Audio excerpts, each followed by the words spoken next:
नेपाल दर्पणमा साथी मदन पौड्यालसँगै अर्जुन पोखरेलको नमस्कार।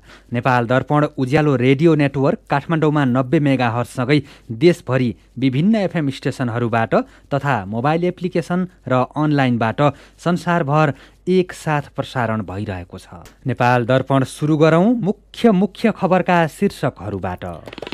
पछिल्लो 24 घण्टामा थप 6462 जनामा कोरोना संक्रमण पुष्टि। नेपालमा पनि ओमिक्रोनले डेल्टा भेरिएन्टलाई प्रतिस्थापन गर्दै गएको पाइयो। विश्वव्यापी रूपमा डेल्टा भेरिएन्टको संक्रमणलाई ओमिक्रोन भेरिएन्टले प्रतिस्थापन गरे जस्तै नेपालमा समेत सोही अवस्था देखिएको छ। स्थानीय तहको चुनावबारे संविधानसँग बाझिएका कानुन संशोधन गर्न कानुनविदहरूको सुझाव। गठबन्धन सरकारले पालिकाको चुनाव सार्ने बहानाबाजी खोजिरहेको एमालेको आरोप। त्रिवीका सबै क्याम्पसमा पर्सिदेखि अनलाइन कक्षा सञ्चालन हुने, परीक्षा पनि अनलाइनबाट गर्ने गरी कार्यविधि बनाउन निर्देशन। श्रीलङ्कामा आर्थिक सङ्कट गहिरिएसँगै महँगीले रेकर्ड बनायो, लाखौं परिवार भोकमरीमा पर्न सक्ने जोखिम। र पुलिस क्लबलाई हराउँदै मनाङ आहारारा गोल्ड कपको सेमिफाइनलमा दुईवटा मैत्रीपूर्ण खेलका लागि मोरिससको टोली भोलि नेपाल आइपुग्यो। उज्यालो रेडियो नेटवर्कबाट प्रसारण भइरहेको नेपाल दर्पणमा अब सुनौ पूरा खबर। पछिल्लो 24 घण्टामा थप 6462 जनामा कोरोना संक्रमण पुष्टि भएको छ। पीसीआर र एन्टिजेन गरी 17437 जनाको नमुना परीक्षण गर्दा 37% अर्थात् 6462 जनामा संक्रमण पुष्टि भएको स्वास्थ्य तथा जनसङ्ख्या मन्त्रालयले जनाएको छ। यस्तै पछिल्लो 24 घण्टामा थप 1416 जना संक्रमण मुक्त भएका छन्। नेपालमा अहिलेसम्म कोरोनाबाट निको हुनेको सङ्ख्या 8,21,679 जना पुगेको छ। यस्तै थप 4 जनाको ज्यान गएको छ। नेपालमा अहिलेसम्म 11,655 जनाले कोरोना संक्रमणका कारण ज्यान गुमाएका छन्। सक्रिय संक्रमितको सङ्ख्या 77,040 जना पुगेको छ। 215 जनाको आइसियु र 40 जनाको भेन्टिलेटरमा उपचार भइरहेको स्वास्थ्य मन्त्रालयले जनाएको छ। 500 जनाभन्दा धेरै सक्रिय संक्रमित भएका जिल्लाको सङ्ख्या 15 पुगेको छ।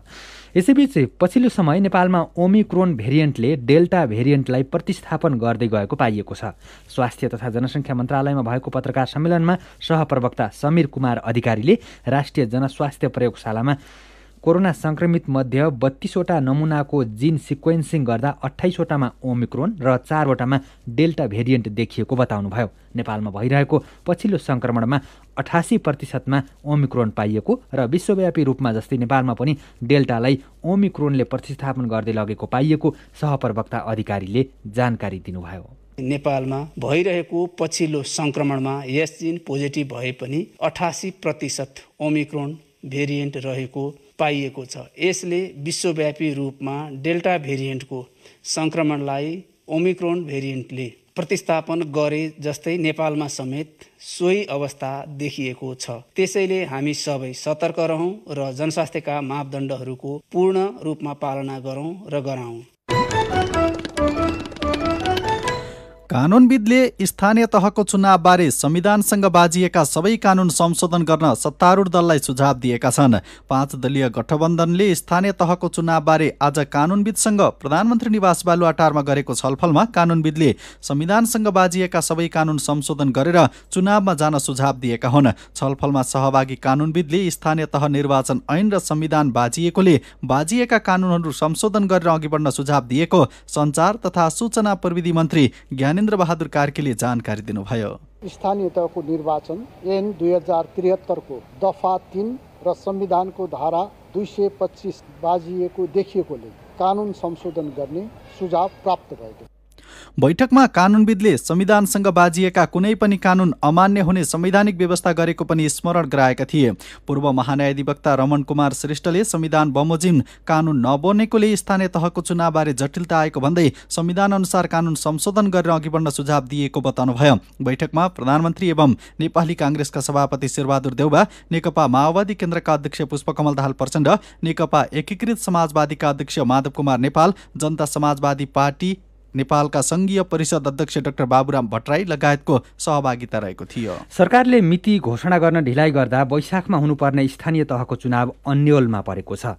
निर्वाचन आयोगले यसअघि नै वैशाखमा चुनाव गर्न प्रस्ताव गरे पनि सत्तारूढ गठबन्धनभित्र चुनावका अरू विकल्पबारे छलफल हुन थालेपछि स्थानीय तहको चुनाव अन्योलमा परेको हो। संविधानविदहरूले प्रतिनिधि सभा र प्रदेश सभाको चुनाव वैशाख जेठमा गर्न नमिल्ने र मङ्सिरसम्म कुर्नै पर्ने बताएका छन्। पूर्व कार्यवाहक प्रमुख निर्वाचन आयुक्त दोलख बहादुर गुरुङलाई हामीले सोधेका छौँ, समयमै चुनाव गर्नको लागि अहिले भइरहेको व्यवस्थामा के सुधार गर्न आवश्यक छ? यो नेपाल सरकारले निर्वाचनको मिति घोषणा गर्ने भनेर जहाँ जहाँ संविधान र ऐनमा कता कता लेखिएको छ होइन, त्यसलाई चाहिँ अब संशोधन गरेर कि संविधानमा नै सङ्घीय निर्वाचन चाहिँ यो मितिमा गर्ने अनि स्थानीयको चाहिँ निर्वाचन यो मितिमा गर्ने भनेर सरकार सर्वदलीय निर्णय अनुसार त्यो संशोधन गरिदियो भने अनि चाहिँ ठिक्क आवधिक निर्वाचन ठिक्क टाइममा निर्वाचन आयोगले तयारी गर्दै जान्छ। जस्तै अब भनौँ 74 सालमा निर्वाचन गर्यो, निर्वाचन आयोग के गर्यो त कहिले हो निर्वाचन हुने त्यसको तयारी चाहिँ यो मितिमा मैले गर्नु तयारीमा लाग्नै पाउँदैन, ढुक्कसँग बस्छ होइन। जब मिति घोषणा गर्यो 1-2 महिना मागेपछि मलाई 120 दिन चाहियो भनेर किन भन्ने, पहिले नै चाहिँ तोकिएको छ भने त ऊ 120 दिन त के चाहिँ वर्षको 365 इन्टु 5 गुण्यो भने त्यति दिन त उसले पायो नि। चुनावको मिति नै निर्वाचन आयोगले घोषणा गर्ने त्यो एउटा व्यवस्था हुनु पर्यो। ऐन नियममा केही सुधार अथवा प्रश्न पार्नुपर्ने पनि देखियो।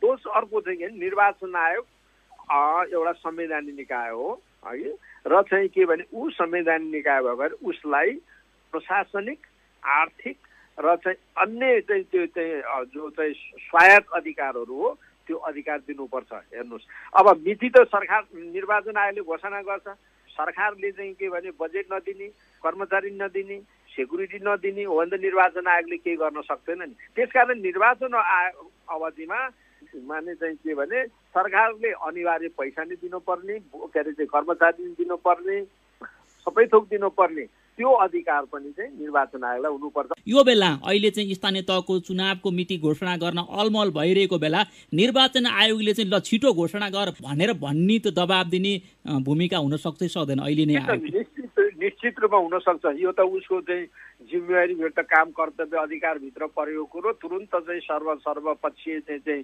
सर्वदलीय बैठक चाहिँ बोलाएर त्यसमा त के भने सबै दलका चाहिँ उपस्थित भएकै छन्। यो माने केही दिन अगाडिको बैठकमा पनि त्यो बोलाएर उसले चाहिँ यो चाहिँ हुनै पर्यो भनेर चाहिँ त्यो चाहिँ यो हुन सक्दैन, फेरि बुझाउनु पर्यो, निर्णय गर्नु पर्यो। र अर्को कुरो के भने सरकारले अहम भूमिका खेल्नु पर्यो। त्यसमा विपक्षी दल जो चाहिँ के भने विपक्षी दलले संसदमा चाहिँ चल्न नदिएको कारणले विघटन गर्नु पर्यो भनेर जुन तर्कहरू उठेको छ त्यो तर्क पनि चाहिँ अलिअलि केही चाहिँ थोरै चाहिँ छ नि। त्यसले कारणले विपक्षी दलले पनि हो त अब चुनाव गराउन चाहेको हो भने स्पष्टसँग सरकारसँग बसेर सरकारले माने चाहिँ सक्रियता देखाउनु पर्यो, दुईटा मिलेर टुङ्गोमा पुग्नु पर्यो। आखिरी मेन कि स्टेक होल्डर्स भनेको त राजनीतिक दलै हो नि। राजनीतिक दलले समाज भाग लिँदैन भने त त्यो चुनावको त औचित्य छैन। निर्वाचन आयोगले गर्छु मात्रै भनेर पनि अर्थ हुन्न। त्यसै कारणले समानात्मक भूमिका निर्वाचन आयोग निर्वाह गर्नु पर्यो र चाहिँ के भने अब यो ठुला दल सत्तापक्ष र विपक्षीहरू यिनीहरू बसेर तुरुन्तै चाहिँ निर्णय गर्नुपर्छ। अन्योलता दुविधा उसमा देशलाई राख्नुहुन्न, एउटा निकास दिनुपर्छ। उहाँ हुनुहुन्थ्यो पूर्व कार्यवाहक प्रमुख निर्वाचन आयुक्त दोलख बहादुर गुरुङ। प्रमुख प्रतिपक्षी दल नेकपा एमाले वर्तमान गठबन्धन सरकारले स्थानीय तहको चुनाव सार्ने बहानाबाजी खोजिरहेको आरोप लगाएको छ। नेकपा एमालेका अध्यक्ष केपी शर्मा ओलीले आज वक्तव्य निकालेर स्थानीय तहको चुनाव सार्ने बहानाबाजी आफूहरूलाई कुनै पनि हालतमा स्वीकार्य नहुने बताउनु भएको छ। सरकारको 6 महिने कार्यकालबारे एमालेको धारणा सार्वजनिक गर्दै अध्यक्ष ओलीले वर्तमान सरकार सबैतिर असफल भएको टिप्पणी गर्नुभयो। 8 पृष्ठ लामो 15 बुँदे वक्तव्यमा अध्यक्ष ओलीले सरकार स्थानीय तहको चुनाव सार्न बहानाबाजी खोजिरहेको तर एमाले समयमै चुनाव हुनुपर्नेमा स्पष्ट र दृढ रहेको दोहोर्याउनुभयो। वक्तव्यमा गठबन्धन सरकार स्थानीय तहको चुनावलाई पर धकेल्न र देशमा राजनैतिक अन्यल सिर्जना गर्न उद्यत रहेको तथा अर्थतन्त्र नकारात्मक हुनुमा वर्तमान सरकार नै दोषी रहेको उल्लेख छ। चुनाव धकेल्न नपाइने र एमाले जुनसुकै बेला चुनाव भए पनि सामना गर्न तयार रहेको पनि वक्तव्यमा उल्लेख छ। प्रतिनिधि सभाका सभामुख प्रमुख प्रतिपक्षी दललाई विभाजित गर्ने असंवैधानिक, असंसदीय र पदीय मर्यादा विपरीतको काममा संलग्न रहेको एमालेको आरोप छ। त्यसैकारण संसद निरन्तर अवरुद्ध रहेको पनि एमालेले जनाएको छ। देशमा कार्यकारी अङ्गका रूपमा रहेको सरकार संविधानले निर्दिष्ट गरेको न्यूनतम दायित्व पूरा गर्न असफल रहेको र यसले देशलाई नै असफलताको दिशातिर धकेल्ने जोखिम पैदा गरेको एमालेको टिप्पणी छ। तर सरकारका प्रवक्ता तथा सञ्चार तथा सूचना प्रविधि मन्त्री ज्ञानेन्द्र बहादुर कार्कीले भने केपी शर्मा ओली नेतृत्वको सरकारले काम गर्न नसकेर असफल भएपछि यो सरकार बनेको दाबी गर्नुभएको छ। प्रधानमन्त्री निवास बालुवाटारमा सञ्चारकर्मीसँग कुरा गर्दै मन्त्री कार्कीले केपी शर्मा ओलीले संविधान मिच्ने र नागरिकको पक्षमा काम गर्न नसकेपछि देउबाको नेतृत्वमा नयाँ सरकार बनेको र यो सरकारले नागरिकको हितमा काम गरिरहेको जिकिर गर्नुभयो। उहाँको सरकार असफल भएर यो सरकार आयो र यो सरकारले जनतामा आश जगाएको छ र यो सरकारले मुलुकलाई दिगो शान्ति, दिगो विकास र समृद्धिको दिशामा अग्रसर गराउनका निमित्त इमानदारिताका साथ आफ्नो प्रयत्न जारी राख्यो। जब संविधानको स्पिरिटलाई विगतको ओली सरकारले तहस नहस गर्न थाल्यो, एक दलीय व्यवस्था, अधिनायकवादी व्यवस्थातर्फ मुलुकलाई उन्मुख गराएको हुनाले नै विशेष परिस्थितिमा यो सरकार निर्माण भएको हो। र सीधा कुरा प्रष्ट विचार, यो हो उज्यालो रेडियो नेटवर्क काठमाडौँमा 90 मेगाहर्ज। नेपाल दर्पणमा खबरको सिलसिला बाँकी नै छ, सुन्दै गर्नुहोला। शिक्षक सेवा आयोगको प्रावि, निमावि र मावि तहका तयारी कक्षाहरू अब तपाईँ अहिले रेडियो, मोबाइल एप्लिकेसन र अनलाइनबाट प्रसारण भइरहेको उज्यालो रेडियो नेटवर्कको नेपाल दर्पण सुन्दै हुनुहुन्छ। यतिन्जेल हामीले नेपालमा कोरोनाको ओमिक्रोनले डेल्टा भेरिएन्टलाई प्रतिस्थापन गर्दै गएको पाइयो। स्थानीय तहको चुनावबारे संविधानसँग बाझिएका कानुन संशोधन गर्न कानुनविदको सुझाव, गठबन्धन सरकारले पालिकाको चुनाव सार्ने बहानाबाजी खोजिरहेको एमालेको आरोप लगायतका खबर प्रस्तुत गर्यौं।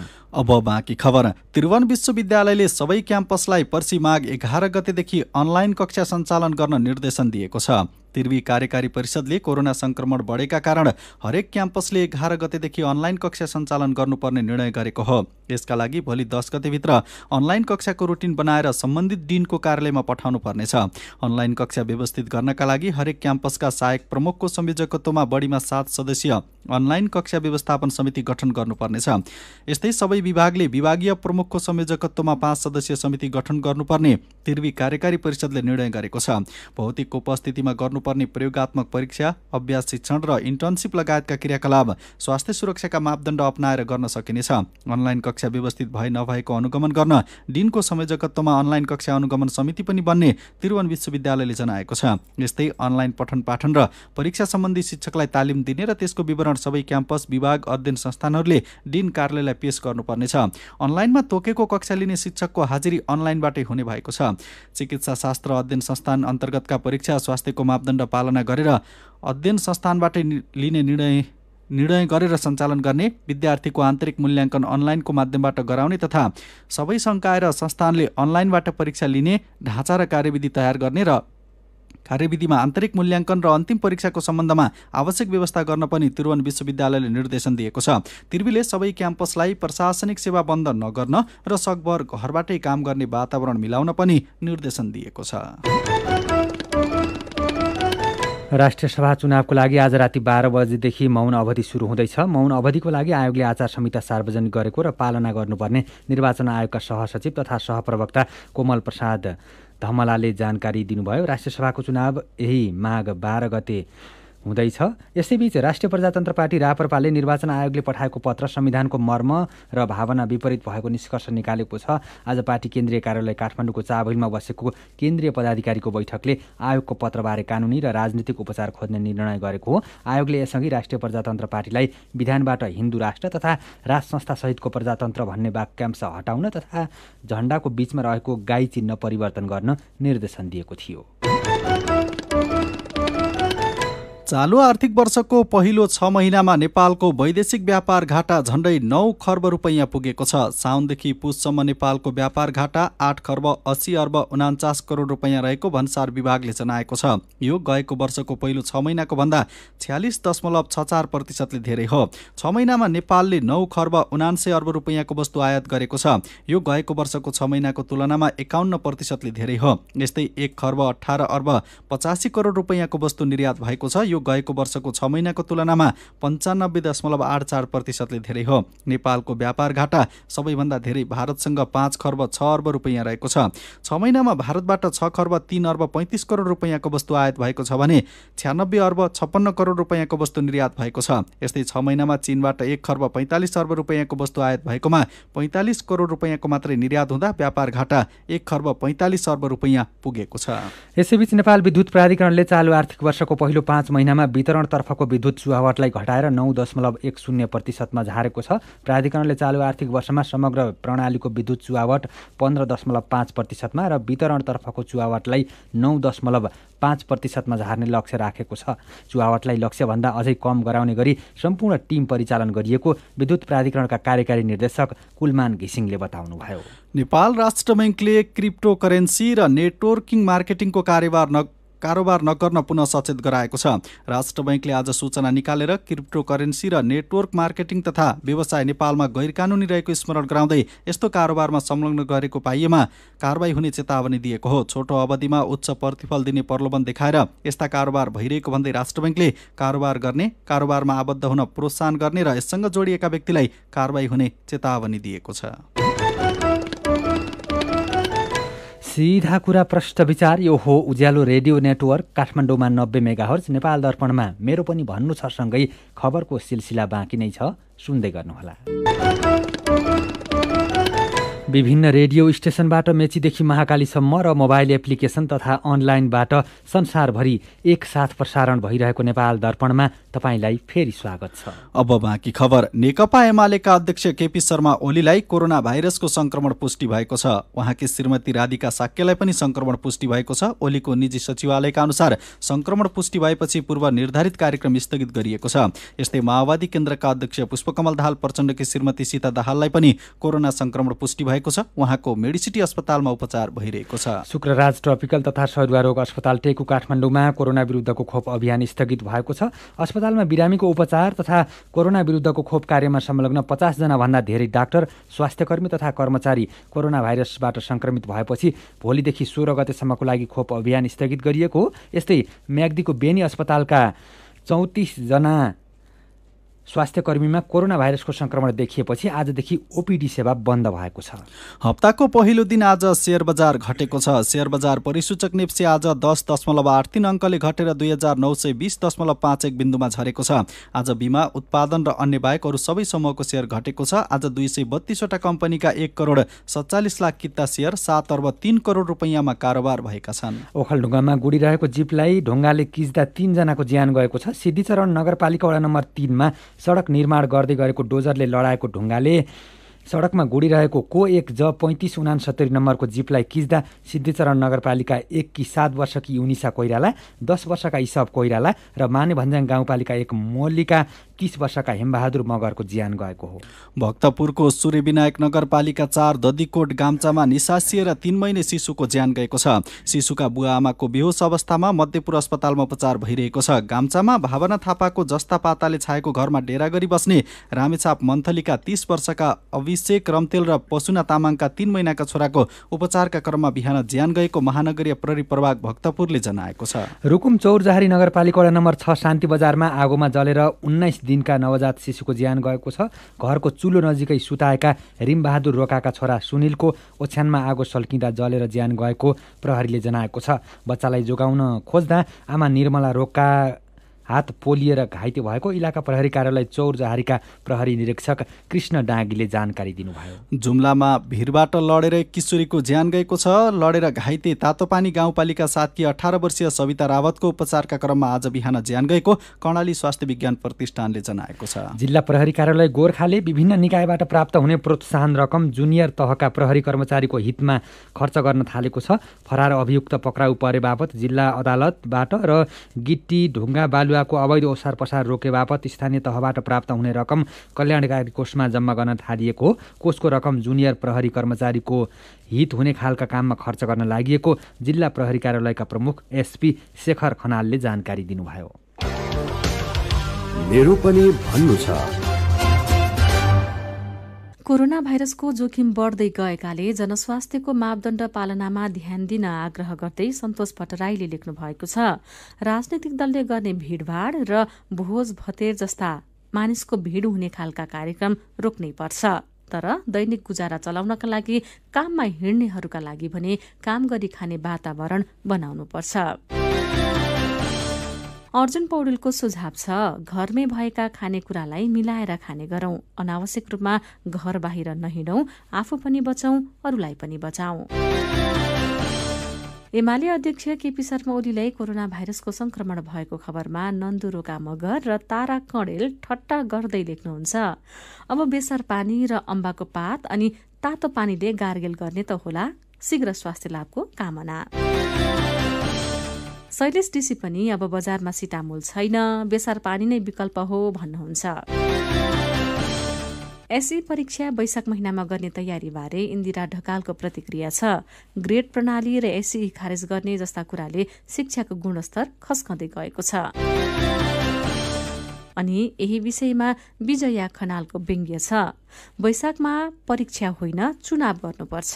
पार्टीको झण्डा लिएर विद्यार्थीलाई गाउँ गाउँ र टोल टोलमा पुर्याउनुपर्छ।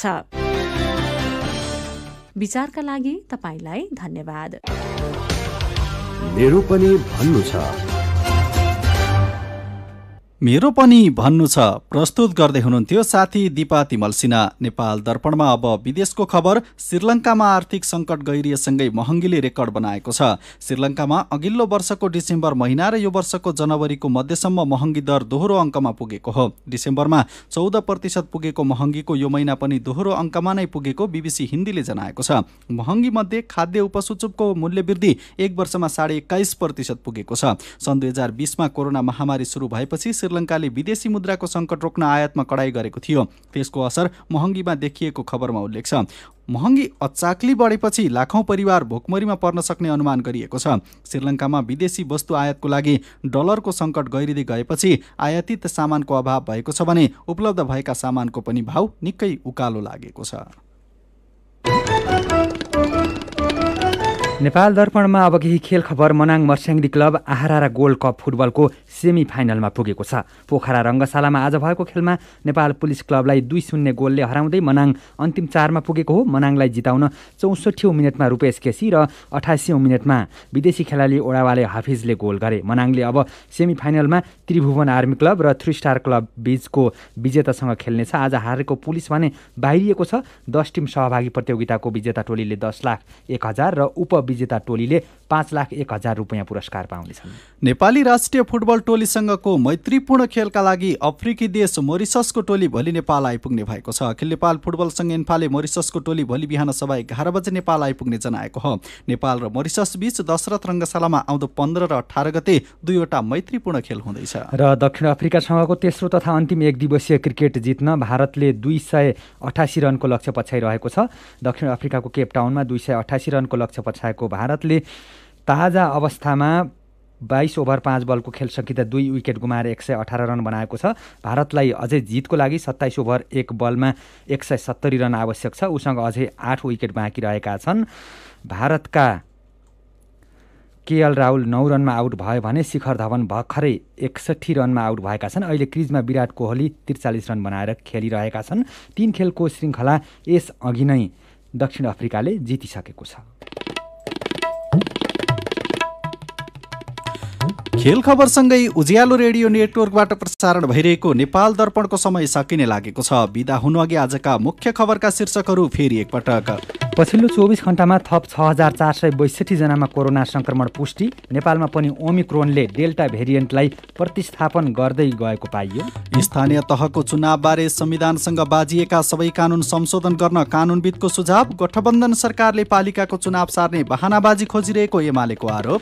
त्रिभुवन विश्वविद्यालयका सबै क्याम्पसमा पर्सिदेखि अनलाइन कक्षा सञ्चालन हुने, परीक्षा पनि अनलाइनबाट गर्ने गरी कार्यविधि बनाउन निर्देशन। श्रीलङ्कामा आर्थिक सङ्कट गहिरेसँगै महँगीले रेकर्ड बनायो, लाखौं परिवार भोकमरीमा पर्न सक्ने जोखिम। र नेपाल पुलिस क्लबलाई हराउँदै मनाङ मर्स्याङ्दी क्लब आहा रारा गोल्ड कपको सेमिफाइनलमा 2वटा मैत्रीपूर्ण खेलको लागि मरिससको फुटबल टोली भोलि नेपाल आइपुग्ने। आजको नेपाल दर्पण सकिएको छ। प्रविधिमा साथ दिने साथी सङ्घर्ष विष्टसँगै हामी अर्जुन पोखरेल र मदन पौड्याल पनि बिदा हुन्छौँ। कोरोना विरुद्धको खोप लगाउन छुट्नु भएको छ भने आफ्नो वडामा सम्पर्क गर्नुहोला। नमस्कार।